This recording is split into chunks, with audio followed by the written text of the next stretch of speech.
Candice Hayes, nous avons vos aveux. Une sorcière aussi effrontée que vous sera brûlée sur le bûcher. La foule rassemblée dans la petite salle éclate de joie lorsque le juge prononce la sentence. Mais l'accusée ne réagit pas. Elle ne semble ni effrayée ni craintive, mais simplement résignée à subir son sort. Il n'y a pas de temps à perdre pour exécuter la peine que le juge a prononcée. 2 policiers saisissent la femme par les bras et l'emmènent. La foule accompagne la femme qui traverse la ville en se moquant d'elle, en la traitant de sorcière, d'épouse de Satan et de bien d'autres noms encore. Mais elle ne semble pas affectée par ces insultes. En fait, elle semble même ne pas les voir. Son attention se porte uniquement sur une femme mystérieuse qui marche aux côtés de la foule avec un air détaché, comme si elle n'était pas vraiment là non plus. Les 2 femmes se regardent dans les yeux pendant que les policiers continuent à faire avancer la femme condamnée. Ils conduisent la femme en dehors de la ville, sur le sommet d'une colline. Les cordes qui enserrent les mains de la femme sont sectionnées et elle ne dispose que d'un court instant pour se frotter ses poignets endoloris avant d'être poussée au sol et attachée à un morceau de bois, tandis qu'un autre groupe jette les dernières bûches sur un tas voisin. Une fois qu'elle est fermement attachée, les policiers s'éloignent, mais un homme portant une cagoule s'approche. Il a une grosse massue et sans aucune hésitation, se met à lui taper sur les jambes. La femme finit par perdre son calme et pleure de douleur à la suite des fractures de ses os. La foule acclame encore plus fort. La femme a perdu l'usage de ses jambes, mais ce n'est pas encore terminé. La femme, toujours attachée au morceau de bois, est placée sur le bûcher, où elle est suspendue comme un épouvantail au-dessus du combustible. Le juge se détache de la foule en délire. Il porte une torche. Il déclare à haute voix que pour ses crimes, elle sera brûlée jusqu'à ce que mort s'ensuive. Mais le juge renonce à s'avancer davantage. À la place, il annonce que quelqu'un d'autre aura l'honneur d'allumer le feu.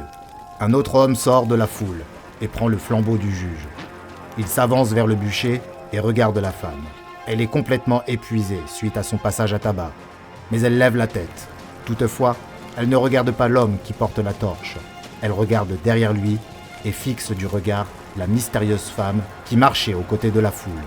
L'homme semble en colère, vexé qu'elle ne le regarde même pas, et sans aucune hésitation, il jette la torche sur le bûcher.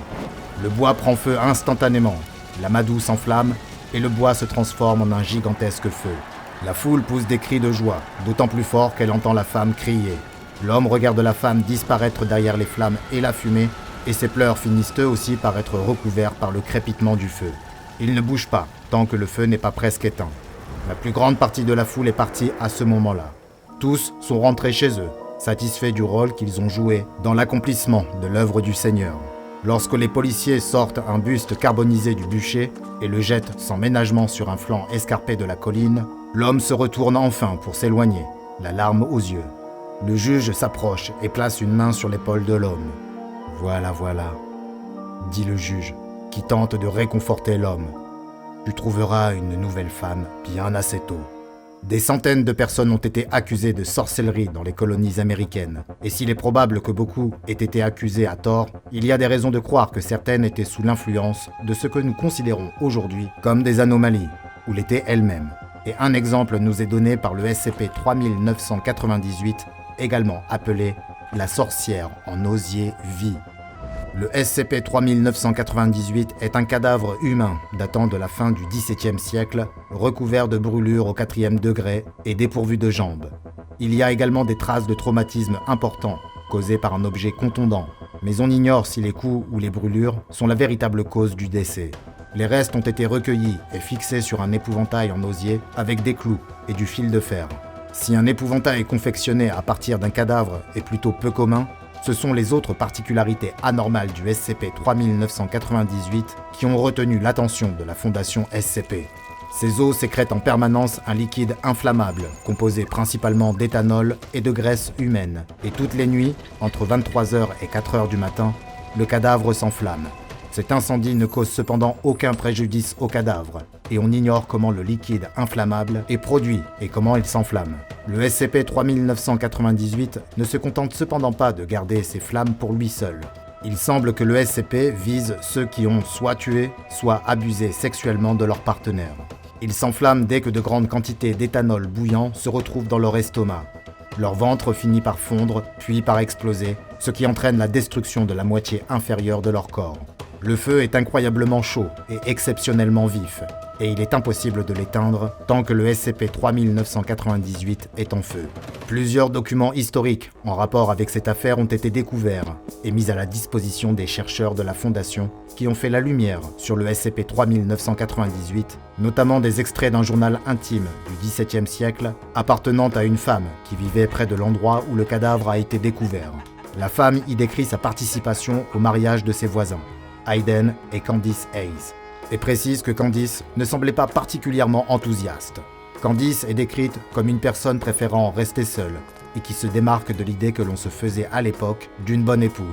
De ce fait, il semble qu'elle ait été abusée par son mari. Selon l'auteur du journal, Candice aurait subi ce sort en raison de son comportement, qui pourrait être imputable au fait qu'elle se trouvait sous l'emprise du diable. En d'autres termes, la voisine croyait que Candice était une sorcière. D'autres ont dû avoir les mêmes soupçons, car nous disposons également des enregistrements de l'entretien de Candice avec le juge William Stoughton, qui l'a interrogé au sujet d'éventuels liens avec des esprits malins. Candice l'a admis volontiers, sans toutefois reconnaître qu'il s'agissait d'un crime. Elle a dit au juge que les rituels et les tours de magie qu'elle pratiquait étaient ni bons ni mauvais en soi, et que n'importe qui pouvait utiliser les mêmes techniques. Elle a ensuite expliqué qu'elle détestait son mari, qu'elle avait été forcée de l'épouser et qu'il n'avait été que cruel et violent envers elle. Candice a également mentionné un nom, celui de Clovis, que le juge a présumé être le démon avec lequel elle a fait son pacte maudit. Apparemment, Candice n'a présenté aucune défense ou excuse pour ses agissements, et le juge l'a condamnée à mourir sur le bûcher, son mari Hayden étant chargé d'allumer le feu. Ce procès de sorcière était caractéristique de l'époque, et les découvertes sur le SCP-3998 auraient probablement pu s'arrêter là. Mais un autre document historique a été retrouvé, qui a réellement apporté un éclairage nouveau sur cette anomalie. Une lettre scellée a été découverte dans la cave d'une maison. Cette lettre était adressée à Candice, bien qu'elle semble avoir été écrite après sa mort. La lettre est de son amant secret et décrit comment ils ont recueilli les os brûlés de Candice au pied de la colline, avant de les assembler avec de l'osier et du fil de fer. La lettre mentionne ensuite que le mari de Candice venait de se ravitailler en gin, qui est réputé pour être extrêmement inflammable. La lettre se termine par une déclaration d'amour de la part de l'auteur et est signée Clovis. Mais la meilleure information dont nous disposons sur l'origine du SCP-3998 provient peut-être d'un obscur conte local qui a été transmis oralement pendant des années et qui a fini par être repris par un site web de légende urbaine. La légende raconte qu'une femme a vendu son âme à une diablesse, qui lui a enseigné la magie, mais lui a aussi offert de la compagnie. Lorsque son mari l'a découvert, il a contacté les autorités locales et a fait arrêter la femme. Elle a été jugée, ses jambes ont été cassées, et elle a été accrochée comme un épouvantail avant d'être brûlée vive. Son corps a été jeté sur le flanc d'une montagne, mais la diablesse a récupéré ses os et lui a redonné la vie. Le désir de vengeance brûlait dans le cœur de la femme. Alors, au milieu de la nuit, elle s'est aspergée avec le gin de son mari, s'est immolée par le feu une fois de plus et s'est jetée sur lui pendant son sommeil pour le brûler vif afin qu'il souffre autant qu'elle. Le SCP-3998 est actuellement enfermé dans un conteneur sécurisé sur le site 34 qui est ignifugé et placé sous vide pour éviter qu'il ne s'enflamme. Tous les matins à 9h, le SCP-3998 et son conteneur sont nettoyés pour en éliminer les sécrétions de liquide inflammable.